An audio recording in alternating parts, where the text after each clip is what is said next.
আমাদের উত্তর দিনাজপুরের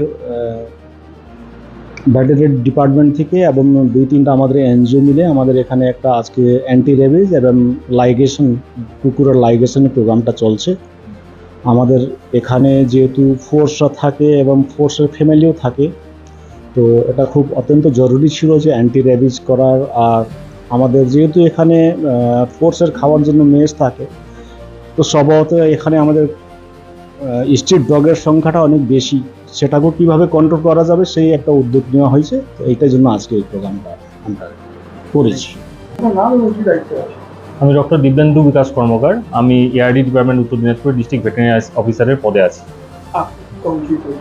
আজকে West Bengal veterinary alumni association, এটা ভেটেরিনারি ডক্টরসের একটা অ্যাসোসিয়েশন, এই অ্যাসোসিয়েশনের উদ্যোগে আজকে ওয়ার্ল্ড ভেটেরিনারি ডে কালকে উদযাপিত হয়েছিল। তারই অনুষঙ্গ ধরে আজকে কিছু কর্মসূচি আমরা রেখেছি।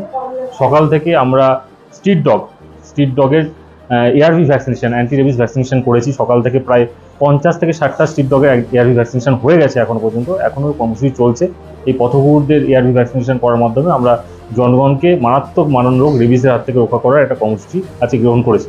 সঙ্গে সঙ্গে অ্যানিমাল বার্থ কন্ট্রোল, মানে কুকুরের পপুলেশন, পথকুকুরদের পপুলেশন ধীরে ধীরে অত্যন্ত বাড়ছে। সরকারি প্রোটোকল অনুসারে আজকে আমরা কিছু পথকুকুরদের লাইগেশন অর্থাৎ নির্বীজীকরণের ব্যবস্থাও করেছি। এখানে আজকে মোটামুটি 15টা পথকুকুরের নির্বীজীকরণ হতে শুরু হয়ে যাবে, এখনই প্রোগ্রাম শুরু হয়ে গেছে।